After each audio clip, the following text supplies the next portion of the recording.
Vamos a recibir ahora al doctor Jorge Alonso, médico recibido en la UBA, director de 4 posgrados de la Facultad de Medicina de la Universidad de Buenos Aires, en fitomedicina, fitodermatología, nutrición ortomolecular, medicina indígena americana, es docente de la cátedra de medicinas complementarias de la Facultad de Medicina de la Universidad de El Salvador, es asesor médico del gobierno de la provincia de Misiones en el proyecto de cannabis medicinal, autor del libro Tratado de Fitofármacos y Nutracéuticos.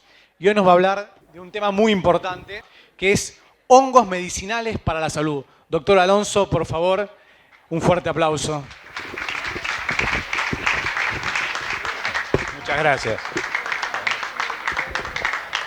Bueno, muy buenas tardes. Espero que no estén cansados, porque vamos a tocar un tema que para muchos quizás puede ser conocido, para otros quizás es la primera vez que van a escuchar sobre hongos adaptógenos, que está muy de moda, y la idea es darles el conocimiento de a qué llamamos realmente adaptógeno, si sirve eso para nuestra salud realmente, y si aparte de hongos hay otras plantas que también puedan ser adaptógenas. Por lo tanto, vamos entonces a meternos un poquito en el mundo fungi, el mundo que tiene que ver con los hongos. Y este mundo, a ver, el de abajo, ahí está. Lo vamos a ir viendo en 4 etapas, ¿no? Vamos a hablar un poquito de hongos en general, vamos a hablar después para fijar bien el concepto de qué es adaptógeno, vamos a ir después a los mecanismos de acción por los cuales se explica lo que es un producto adaptógeno y finalmente vamos a ver ejemplos. Entonces, acá tenemos un poco el mundo de los hongos. Fíjense, me gusta siempre trabajar un poco el tema de las etimologías. El caso de hongo viene del latín fungus, que es zeta, y este viene de spongos, que es esponja. Por lo tanto, digamos, ya nos da el concepto de esponjoso, de algo que no es algo totalmente duro, a pesar de que hay hongos que son duros, pero en su etimología, en sus inicios, se le dio ese nombre. Y Hipócrates, que fue el padre de la medicina, él hablaba, lo llamaba miques, que significa protuberancia. Él creía que eso eran como protuberancias, como una suerte de tumores que salían del suelo y que estaban asociados a los árboles. De esta palabra miques viene la palabra micosis, que es justamente el estudio de los hongos patógenos en el ser humano. Los hongos los hemos visto de distintas maneras, de distintas formas, de distintos colores. Tenemos una estructura básica, no son todos los hongos así, pero esta es una estructura básica donde tenemos el típico sombrerito y en la parte interna de ese sombrerito tenemos la parte reproductiva. Ahí vamos a ver precisamente el himeneo, las esporas que tienen que ver con los procesos reproductivos de los hongos. Luego vamos a ver como una suerte de tallo vegetal que tiene 3 partes, un anillo, un estipe y una volva. Esa volva ya está muy conectada a la parte de la raíz, es como si fuera un rizoma.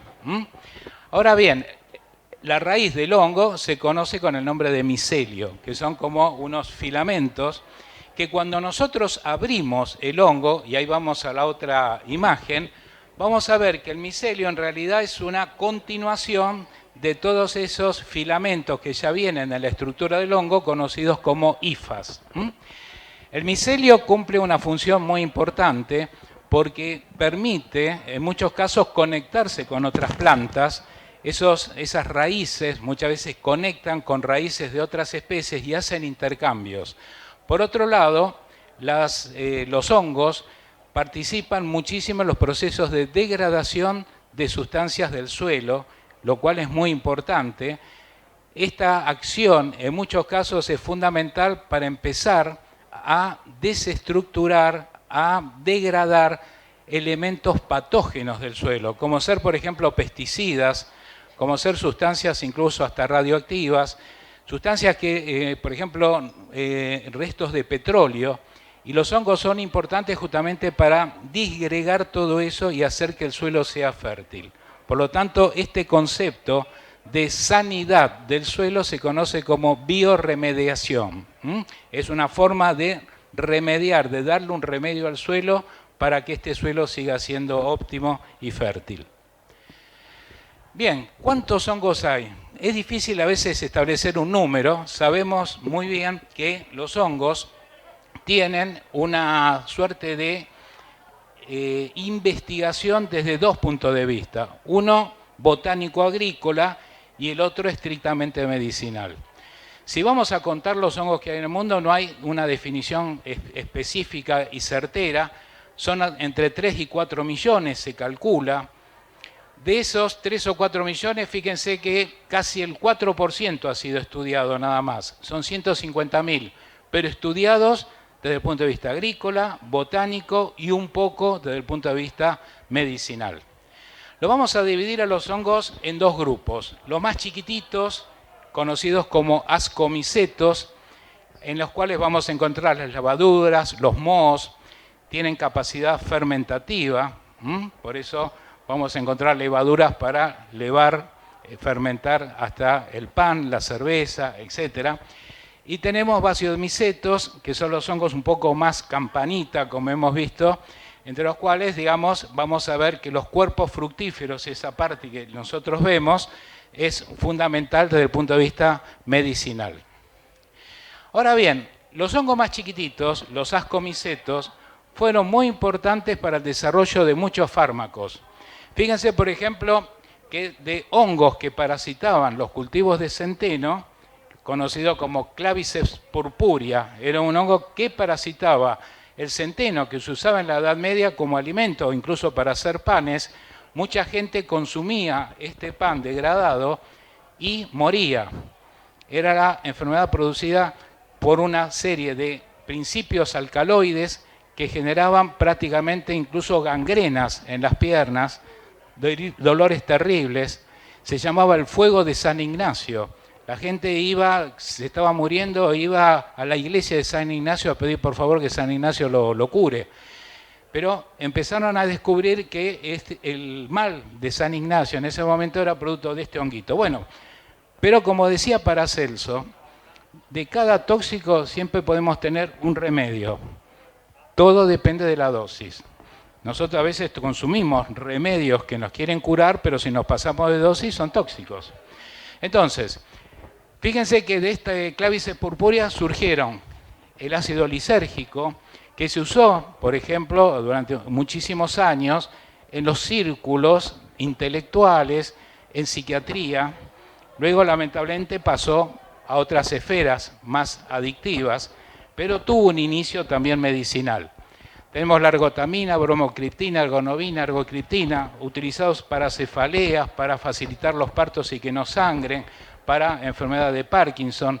Entonces, fíjense, de estas estructuras chiquititas pudimos lograr que haya remedios importantes. Del penicillium, ni que hablar, surgió la penicilina, y del Penicillium griseofolvum surgió la grisiofulvina, que es un hongo que combate hongos. O sea, es una paradoja, son hongos que combaten las micosis humanas.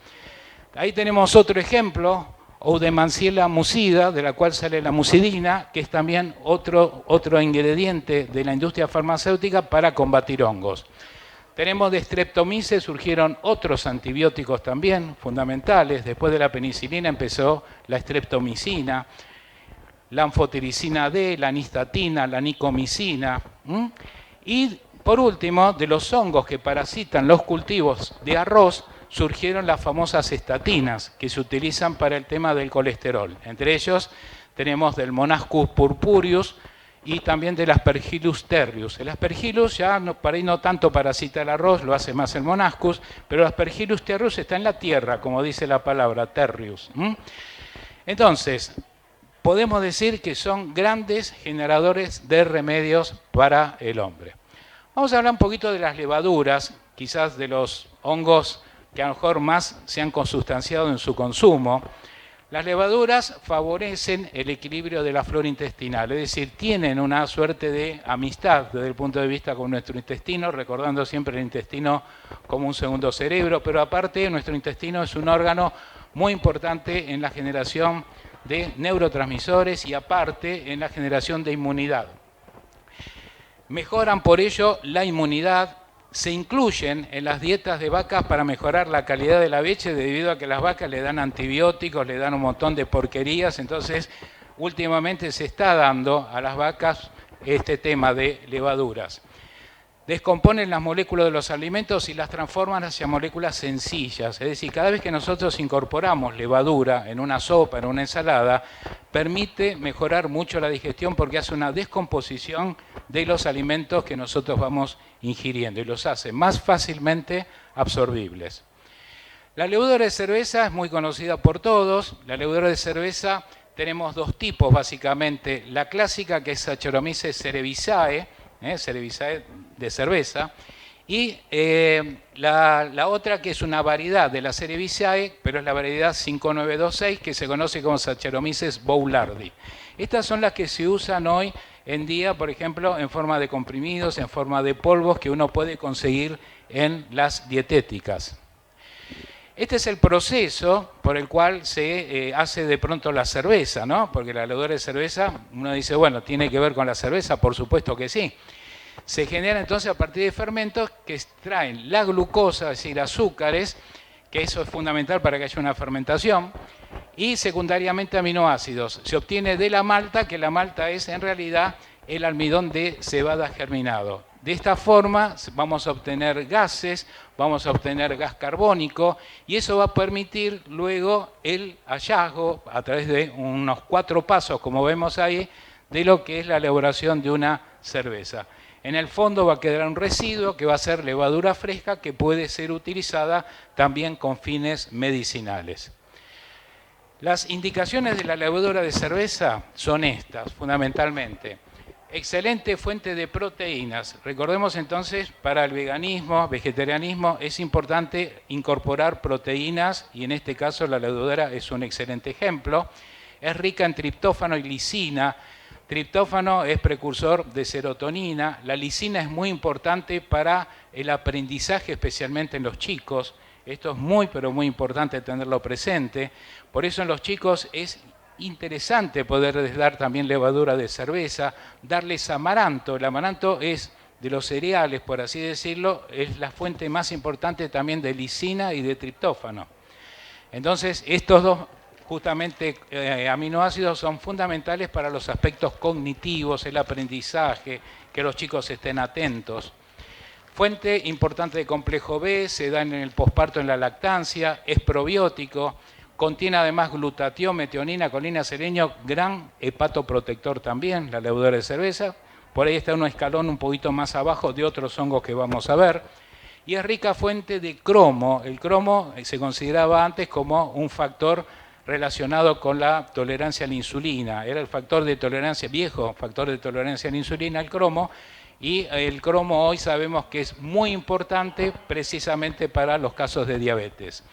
Y además, acá viene una palabrita que la vamos a ver más a menudo a lo largo de la charla, beta-glucanos, que son un complejo de azúcares unidos que va a tener fundamentalmente injerencia en la parte de inmunomodulación. Ahora bien, uno dirá, con la cerveza, ¿qué hacemos? Por ejemplo, la cerveza ha tenido épocas de esplendor. Fíjense, por ejemplo, se le daba a los chicos, ¿no? Si nosotros vemos un poco cómo era la medicina antigua, nos vamos a sorprender bastante. Por ejemplo, acá tienen, ven el chico, dele, cerveza San Miguel al pibe, ¿no es cierto? En realidad era malta, era lo que nosotros decimos la cerveza sin alcohol. Pero se decía cerveza en ese momento, y se daba cerveza a las mamás para que amamanten y estén fuertes. Todo esto es interesante en la medicina antigua, ¿no? Por eso les puse, por ejemplo, fíjense, el jarabe de Bayer de heroína para los pibes, para la tos. Los chicos le piden a la mamá ese jarabe, claro, si están adictos totalmente. Mamá, dame más jarabe. ¿Cómo no iba a haber? Y eso se la daban a los pibes. Mi catarro ha desaparecido con la heroína. Estaban las pastillitas de mentol y cocaína, estaba el cannabis. No se necesitaban dealers antes, ¿vieron? Iban a la farmacia y ya conseguían todo de manera muy sencillita. Ni que hablar de mis colegas recomendando fumar, ¿no es cierto? Fumen, que es maravilloso. Y ni que hablar de los pibes, mientras más temprano le das Coca-Cola, más sanos son. Esta era la medicina de antes. Por eso a veces uno dice, todo el tiempo anterior fue mejor, en este caso parece que no. Bueno, adaptógenos, acá viene la palabra. ¿Qué es un adaptógeno? Vamos a primero decir, a ver, adaptógeno de adaptar. Sí, tiene que ver con adaptación. Yo, por ejemplo, si no estoy cómodo acá, puedo decir que soy un inadaptado, porque no me estoy adaptando a esta situación. Pero ¿qué pasa? El adaptógeno se da en situaciones de inadaptaciones muy superiores. Por ejemplo, te toca ir ahora a trabajar a Siberia. Epa, no conozco el idioma, 40 grados bajo cero, hay que adaptarse, ¿no es cierto? Entonces, esto es lo que encierra un poco el adaptógeno. Dar algo ante la situación de estrés, ante la situación de cómo reacciono frente a algo que no me gusta. Bien, este concepto surgió a través de Lazarev en el año 47, porque él investigó una molécula que no era natural, era química, se llamaba Divasol. Era un compuesto químico que te relajaba, te daba sensación como de bienestar. Recordemos que en esa época, en 1947, no habían aparecido las benzodiazepinas todavía, que son los fármacos, por ejemplo, el lorazepam, el alprazolam, el clonazepam. No estaba ninguna de esas. Entonces había un compuesto químico que hacía esa función. Pero luego, ya en la década del 60, aparece Bregman y Dardinov y dice, no, miren, hay cosas que dan cierto placer, bienestar consumiéndolo, que son plantas medicinales, que sin ser elementos químicos nos proporcionan precisamente esto. Las primeras pruebas fueron hechas, por ejemplo, con el ginseng siberiano. Como les digo, hay que vivir en Siberia, 40 grados todos los días bajo cero. Y los astronautas, eran soviéticos, los primeros fueron a dar alrededor de la vuelta en sus órbitas. Había grupos que llevaban el euterococo y grupos que no llevaban el euterococo. Bueno, la cuestión es que cuando volvía ese astronauta a Tierra, el que había consumido el euterococo volvía mucho mejor, con parámetros homeostásicos internos del organismo muy buenos, y los otros venían siempre con alguna gripe, venían mal, cansados, etc. De ahí entonces que siguió la investigación y se dijeron, bueno, esto tiene que ser útil para el estrés. Cuando hablamos de estrés viene del griego stringere, que significa tensionar, y de stringere viene estrangular. Cuando uno te acogota, o sea, todo eso que es tensión, eso es estrés. Y lo que hacen estas plantas, te liberan de ese tipo de situación. Ahora bien, tiene que lograr, además, mejorar las funciones fisiológicas del organismo, tiene que mantener la cuestión cognitiva, cerebral, en buenas condiciones, y tiene que mejorar o mantener la cuestión psicomotora. No me tengo que andar tambaleando, caminando, me tengo que caer, me mareo. Tiene que cubrir todas estas necesidades. Por esto forma parte de lo que hoy decimos que tiene que hacer un adaptógeno. Entonces, las condiciones de un adaptógeno son estas. Tiene que tener una acción antifatiga. El paciente, la persona que consume un adaptógeno, no se tiene que cansar tanto. Lógico, si te corres una maratón de 50 kilómetros, vas a cansarte, pero tiene que generarte una suerte de mayor resistencia frente al cansancio común que pueden tener otros. Tiene que mantenerte la capacidad cognitiva y la coordinación de movimientos. Tiene que aumentar la resistencia al estrés, pero la resiliencia del individuo. Esto, que forma parte de lo que es un adaptógeno, también tiene que estar imbuido de otras técnicas, sobre todo técnicas psicológicas. Por eso también hay que trabajar estos aspectos frente al estrés. No es solamente tomo un hongo y ya tengo un antiestrés. Tengo que manejar otros conceptos también. Los chinos siempre dicen, es preferible siempre ser más reflexivo que reactivo. ¿El reflexivo qué es? Aquel que yo tengo una agresión, viene un tipo, me insulta de arriba abajo. Si soy reactivo, lo primero que hago, le reacciono, me agarro a las piñas. En cambio, el reflexivo se queda 5 segundos sin contestar. Lo mira fijo y muchas veces con eso desarmás al otro, porque el otro está esperando la reacción para entrar en su psicosis. ¿No es cierto? Ustedes buscan para la pelea. Por eso entonces la cuestión de la resiliencia, esa capacidad de resistir frente al embate de otros, esto lo hacen también los hongos o los productos adaptógenos. Tender a normalizar estados patológicos del organismo, regulan los mecanismos de equilibrio, la homeostasis es el equilibrio metabólico del organismo. Ser inocuo desde el punto de vista toxicológico, no entran acá plantas que sean tóxicas. Y esto es importante porque vamos a encontrar plantas que creíamos que eran adaptógenos, pero no son adaptógenos porque no cumplen con este requisito. Y tienen que incrementar de modo inespecífico el sistema inmunológico. Si no te aumenta la inmunidad, no va a servir para los fines que estamos hablando. La primera doctora que empezó a investigar todo esto fue muy famosa, la doctora Slam, en Rumania, que allá en la década del 50 empezó a trabajar con el ginseng y sacó un producto que se llamaba Gerovital. Era el ginseng para dárselo a los pacientes o a las personas de tercera edad, porque se consideraba que el paciente de tercera edad es el más estresado, ¿no es cierto?, por las condiciones a veces en las cuales vive. Por lo tanto, entonces era un producto revitalizante muy bueno en ese sentido. Luego apareció el KH3, que le agregaron procaína, que si bien se utiliza como anestésico, la procaína también tiene como un efecto un poquito así energizante. Pero no solamente es el ginseng o el ginseng siberiano, sino acá que tenemos todas las plantas medicinales consideradas como adaptógenas. Vamos a encontrar, por ejemplo, a la ashwagandha, que es de la medicina hindú, la Witania somnífera. Vamos a encontrar al astrágalo, la schizandra, que es de la medicina china.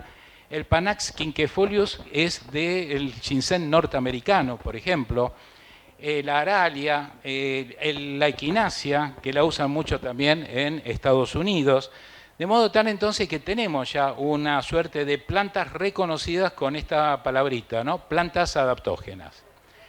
Bien, y acá se va a complicar un poquito más la cosa, pero voy a tratar de hacérselo entendible, porque este es el resumen de 30 años de investigación en adaptógenos para entender el concepto de lo que estamos hablando, que es el mecanismo de acción. Pues dice, bueno, ¿cómo hace que aumente la resistencia, la inmunidad, me haga sentir bien? ¿Cuál es el mecanismo intrínseco? Bueno, primero, tiene que lograr que la neurona tenga más plasticidad. Una neurona rígida está quietita ahí, no se conecta con las otras, o sea, plasticidad. Tiene que además, gracias a la plasticidad, aumentar el ATP, que es energía. Bien, tiene que disminuir la síntesis de ácido láctico, que es lo que nos genera cansancio. ¿No es cierto? Tenemos cansancio, estamos produciendo ácido láctico. Tiene que cortar esa vía de algún modo. Eso lo hace a través también de la regulación de la corticotrofina, que es a través de las glándulas suprarrenales, lo que nos va a dar cortisol a la larga. Reconocemos que el cortisol aparece en situaciones de estrés. Es importante tener cortisol un poco, como es importante a veces tener colesterol, no son malas palabras. El tema es el exceso. Por eso a veces la persona que está estresada está generando cortisol y entra en un círculo vicioso donde el cortisol sigue generándose y autogenerándose. Hay que cortar esa vía, porque el cortisol termina dando hipertensión arterial, favorece la secreción de adrenalina, noradrenalina, pero también es cierto que si acá viene alguien y dice, muchachos, miren, chicas, hay una denuncia de que hay una bomba acá, entonces tenemos que salir corriendo. Algunos saldrán más rápido porque tienen mucho más cortisol y otros con menos cortisol van a ir más tranquilitos y más lentos, pero es importante tener ese cortisol también. Ahora bien, lo que tienen que hacer los adaptógenos es regular el cortisol y tienen que regular el apetito, por eso lo hacen a través también del neuropéptido Y y urocortina. ¿Qué pasa con el tipo estresado?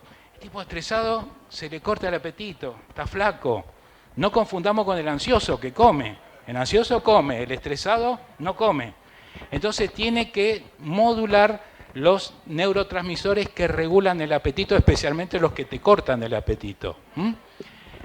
Tiene que inhibir las enzimas degradativas de neurotransmisores. Yo, por ejemplo, para estar bien tengo que tener serotonina, dopamina, noradrenalina, tengo que tener un balance de eso. Pero ¿qué pasa en situación de estrés? Se me agotan los neurotransmisores buenos, porque hay neurotransmisores buenos y malos. Está el glutamato, el aspartato, son malísimos, no los quiero. Pero en la situación de estrés se me invierte la cosa, se me degradan los buenos y me aumentan los malos.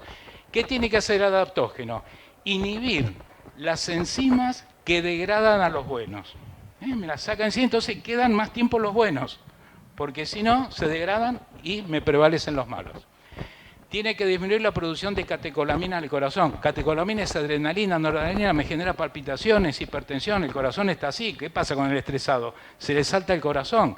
Tiene que regular esa función. Tiene que regular la producción de cortisol, óxido nítrico, tiene que tener efecto antioxidante y tiene que sacar del medio sustancias que sean proinflamatorias. Vieron que se habla mucho de las dietas justamente antiinflamatorias, porque lo que es inflamación se relaciona muchas veces con procesos crónicos, degenerativos y cáncer. Entonces el adaptógeno tiene que sacar del medio las sustancias proinflamatorias. Y después vamos ahí los mecanismos aún más íntimos. Por ejemplo, un adaptógeno va a trabajar sobre las chaperonas, que son una suerte de proteínas que protegen las neuronas. Así la neurona tiene más longevidad, está más tiempo. Tiene que activar una proteína que evita la muerte de las neuronas. Recuerden que cada célula muchas veces tiene un mecanismo conocido como apoptosis, que es la muerte celular programada. Todas nuestras células tienen hoy como un relojito que dice, bueno, en tanto tiempo vas a morir. ¿Qué pasa en la situación de estrés? El relojito de la neurona empieza a acelerarse. En vez de vivir, pongámosle, 10 horas, en el estrés vivís 1 hora. Entonces, se te acelera la muerte. ¿Qué hace el adaptógeno? Frena ese relojito. Evita de que entre en muerte celular esa neurona. Bueno, trabaja sobre el factor neurotrófico del cerebro. El cerebro necesita trofismo, como dijimos, plasticidad. Necesita que haya interconexión y necesita que si hay unas neuronas que se están degradando, como las enfermedades neurodegenerativas, haya algo que las estimule, que las haga crecer de vuelta, que en vez de ser un cordoncito finito sea un cordoncito más grueso, que haga fisicoculturismo esa neurona. Bueno, eso es el factor neurotrófico generado por los adaptógenos. No todos con la misma suerte, ¿no? O sea, hay hongos que lo hacen más fuerte y otros más suave. Bueno, activar proteínas que multiplican las células, activar genes ligados a la longevidad y la cognición. Por eso hay muchas personas que de pronto consumen reishi en Japón. El reishi dicen es el hongo de la longevidad. Vivimos más cuando consumimos reishi. ¿Por qué? Porque activa genes relacionados con la longevidad. Empiezan a alargarse los telómeros, los famosos telómeros de los cuales hoy se busca la medicina alargar la vida de la gente. Y por último, activa un factor que atenúa la hipertermia por estrés. A ver, ¿qué pasa? Vamos a decirlo muy fácil. El tipo está estresado, ¿qué decimos? Es un calentón. ¿Por qué? Porque está caliente, está rojo, está virulento, te quiere matar. Esa es la hipertermia orgánica y lo que hace el adaptógeno le baja la térmica. ¿No? Le baja la temperatura para que el tipo, ahora estoy más tranquilo, no se puso colorado. Esto es el resumen de 30 años de adaptógeno. Si lo aprendieron hoy, ya tienen 30 años metidos en el bolsillo. ¿Nada más? Bueno, vamos a pasar entonces.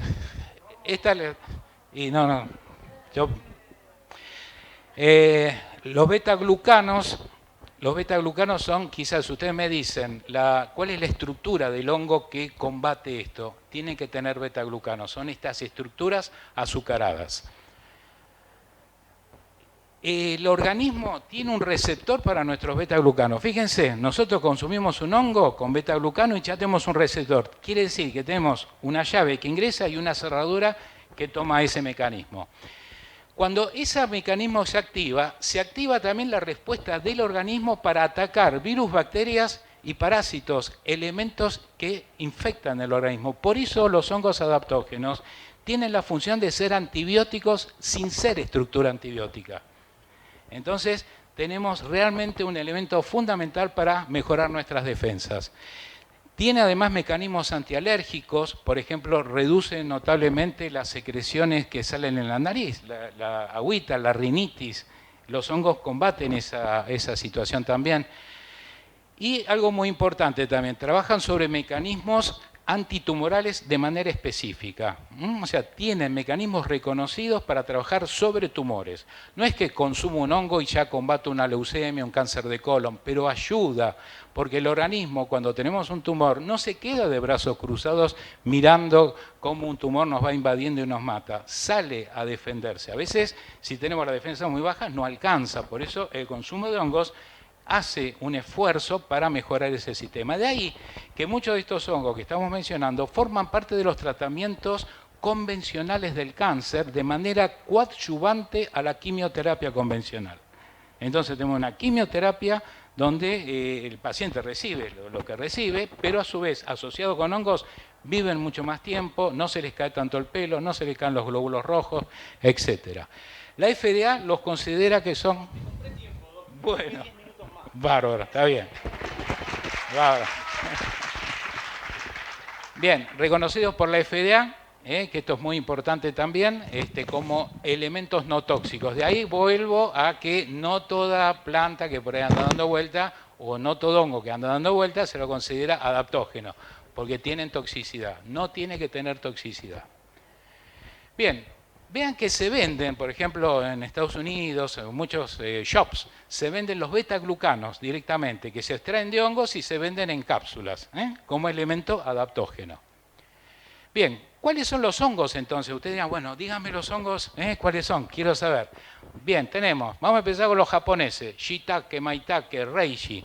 Ahí tenemos la estructura, que es el beta-glucano, que cada beta-glucano tiene un nombre propio, ¿no? Seguimos. Enokitake, champiñón del sol, el oreja de Judas. Seguimos. Cordyceps, que este es el hongo alien, que parasita de pronto insectos, le sale el insecto, se lo come y después le sale el hongo por el abdomen, ¿no? Como vieron en el Alien, más o menos. El Coriolus, la gírgola, todos entonces estos son adaptógenos. Vean entonces, este es el resumen de las actividades constatadas científicamente para cada uno de estos hongos. Cuando vamos al primer renglón, todos son inmunoestimulantes, o sea, cumple la función de inmunidad que tiene que tener un adaptógeno. Segundo, coadyuvantes en cáncer, pues si te elevo la inmunidad, te tengo que ayudar en el cáncer.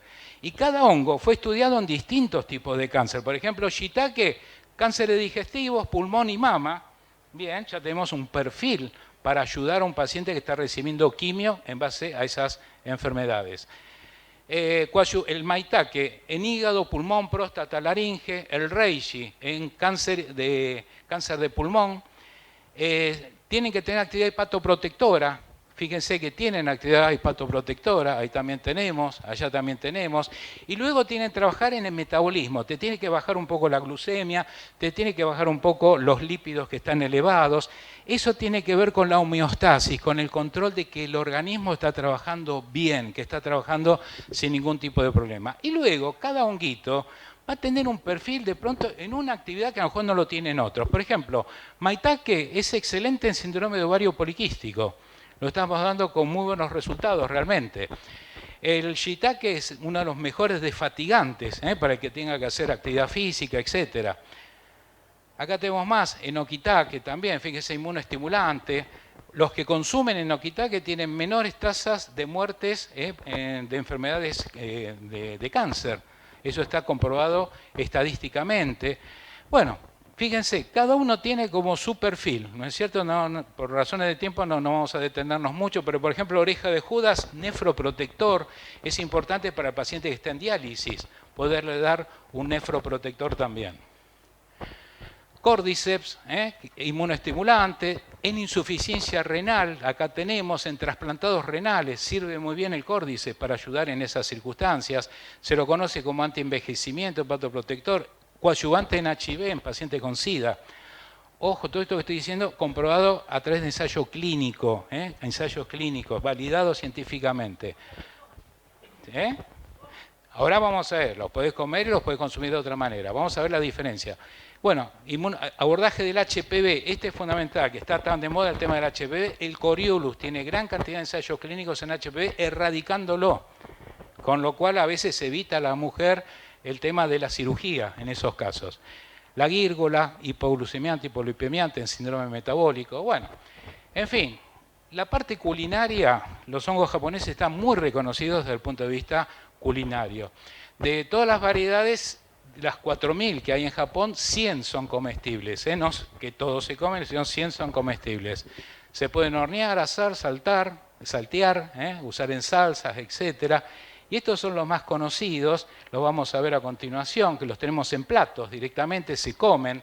Pero acá, bueno, viene un poco la respuesta a la compañera que hizo la pregunta. Uno dice, bueno, y todo esto que usted dijo, doctor, del cáncer, ¿qué pasa comiéndolo? Atención, cuando uno come, está consumiendo elementos que en la mayoría de los casos es para evitar enfermarse. Es una cosa, eso, evitar enfermarse. Cuando vos tenés la enfermedad declarada, es coadyuvante. Te va a ayudar, junto quizás a otro tipo de remedio, por así decirlo, a mejorar la situación. Entonces, bueno, acá vamos viendo diversos platos y algunos preguntarán las trufas, que también son, bueno, las trufas son platos gourmet muy caros, se requieren perritos que los van olfateando porque pueden estar a veces a centímetros o hasta 1 metro debajo. Y las trufas son caras, especialmente las negras, porque requieren 4 años para cultivarlas y recién ahí pasar a la parte comestible. Pero bueno, no son adaptógenos, simplemente las traigo a colación porque por ahí alguno preguntaba qué pasaba con las trufas. Bueno, me quedé a lo último con el melena de león, que seguramente muchos lo conocerán, estarán muy consustanciados. Los budistas, para clarificar la mente, ya lo consumían, realmente un hongo muy, pero muy reconocido desde el punto de vista cognitivo. Estos son los principios activos y a diferencia, por eso lo puse aparte, porque a diferencia de los otros, no tiene la estructura beta-glucano, no tiene la estructura azucarada, tiene este tipo de principios activos, pero que cumplen las funciones de los otros. Por eso este también es adaptógeno. Bueno, la investigación determinó de que estimula el factor de crecimiento neuronal. Quiere decir que las neuronas, cuando se están degradando, consumimos este hongo y empiezan nuevamente a cobrar volumen, trofismo. Esto está constatado científicamente. Un déficit de ese factor nos lleva al Alzheimer. Fíjense qué importante es esto, consumir esto para evitar a veces el tema del Alzheimer. Además, las erinacina demostraron reducir las placas de amiloide. Cuando un paciente tiene Alzheimer se forman como cúmulos de gelatina en el espacio del cerebro que va carcomiendo las neuronas. Esa gelatina ocupa espacios de neuronas y el cerebro no trabaja. ¿Qué es lo que hace esta molécula? Va degradando la gelatina esa que se fue depositando. Bueno, y tiene efecto antiinflamatorio, antioxidante, etc. Bien, ensayo con pacientes ancianos en Japón, 100 pacientes, de los cuales tenían déficit cognitivos, algunos con Alzheimer, otros con demencia. Bueno, el resultado fue realmente asombroso. Mejoraron la cognición, se acordaban de las cosas, podían vestirse. A veces el paciente pierde la capacidad de abrocharse un botón, de atarse los cordones a los zapatos. Así que todo esto fue logrado con el melena de león. Melena de león entonces mejora fundamentalmente el área cognitiva, es coadyuvante en Alzheimer, Parkinson y demencia, mejora la calidad del sueño, tiene actividad gastroprotectora, esto es muy importante, es un hongo al igual que el shiitake que son antigastríticos, esto es muy interesante. Coadyuvante en cáncer, mejora la microbiota intestinal, trabaja en el metabolismo de los azúcares, de las grasas y es coadyuvante en procesos inflamatorios. O sea, es una panacea en un solo producto realmente. Bueno, por último dejé psilocibe, que también está muy de moda, con esto terminamos, ya estamos con Psilocibe cubensis tiene alcaloides, tiene unas moléculas que van a interactuar con nuestros neurotransmisores. El psilocibe, que es la psilocibina, su principio activo, está dentro de los considerados como, si bien es un hongo enteógeno, que tiene que ver con la capacidad de pronto de ponernos en otro nivel de conciencia, en lo cual pueden suceder cosas buenas o no tan buenas, pero tiene esa capacidad. Este psilocibe puede interactuar con los receptores de serotonina. Si actúa con el receptor de serotonina, todos contentos. Serotonina es el neurotransmisor de la paz, la armonía, el relax, la tranquilidad. Quiero tener serotonina, que eso es lo que busca el clonazepam, el ribotril, pero lo hace con un costo muy elevado. En cambio, esto lo puede hacer. Pero, lamentablemente, el psilocibe o la psilocibina también interactúa con los dos malos que teníamos de los neurotransmisores. Dije, ¿se acuerdan? Están los buenos y están los malos. Y entre los malos toca el glutamato y el aspartato. Y cuando te tocan los tres, empezás a ver elefantitos de colores. Entonces, ahí viene el tema. Por eso este tipo de hongo no se considera adaptógeno, porque no tiene un efecto sobre la inmunidad, solamente en la esfera desde el punto de vista emocional y desde el punto de vista de la cuestión, digamos, de nuevos niveles de conciencia. Ahora bien, su toxicidad, por así decirlo, es mucho menor a otras cosas. Por ejemplo, Si tenemos el LSD en valor 200, la psilocibina está en un valor 30, es mucho menor que el LSD, ¿no es cierto? Pero es más fuerte que la mescalina, que está presente en cactus como el peyote. Entonces está ahí en un nivel intermedio. En México le hacían mucho culto, estaba psilocibes mexicana, acá tenemos una figura en éxtasis, como ven en la escultura, y asentado en una suerte de piedra con dibujos de hongos. Bueno, esta es entonces la utilidad que tiene el psilocibe, demostrado. Es útil en depresión, pero manejándolo siempre en lo que se llaman microdosis. Esto significa, se puede manejar en 1 miligramo, 2 miligramos, muy despacito hay que ir, porque en determinada cantidad de miligramos no queremos que el paciente empiece a ver cosas raras. Tenemos que ir de menor a mayor. Segundo, puede ser útil en adicciones al tabaquismo, en alcoholismo y en trastornos de ansiedad. Tenemos dudas, esquizofrenia, ¿por qué? Porque este hongo tiene la capacidad como de dividirnos la mente. Esquizofrenia, el paciente está partido desde el punto de vista mental. Esquizo significa división. Por eso se ha pensado que este hongo también hace división y puede actuar. No tiene todavía una corroboración totalmente validada para esquizofrenia. Lo ponemos por ahora en interrogación. Y lo mismo, coadyuvante en cáncer, no tiene efecto antitumoral, pero puede mejorar el estado de conciencia de un paciente terminal, entonces eso puede ser un beneficio, pero no porque sea antitumoral. Lógicamente tiene efectos adversos, que es el desdoble de la personalidad, un tipo que puede ser tranquilo cuando está predominando la serotonina, pero te puede ser totalmente agresivo cuando está tocando glutamato y aspartamo. Entonces hay que tener cuidado. Alteraciones de la presión arterial, del sueño, la frecuencia respiratoria y te puede aumentar o disminuir el deseo sexual, como hace la cocaína. Al comienzo tomás cocaína, parece que sos el supermacho, y después resulta que con el tiempo caes totalmente. Entonces este hongo hace lo mismo en la esfera sexual. Atención, no causa adicción, no hay internados por adicción al psilocibe, no es adictivo. Bueno, estas son las referencias bibliográficas, parte, ¿no? Son muchísimo más de las referencias bibliográficas. Simplemente, como anuncio parroquial, el 6 de enero estamos haciendo el curso online de hongos medicinales, para aquellos que les interese la temática. Vamos a ver, se ven todos los hongos con mucha más ampliación de todo esto que hemos hablado recientemente. Y bueno, por último ya entonces le dejo el contacto, cualquier cosita, ahí tienen para que estemos contactados. Bueno, disculpen el recorrido rápido,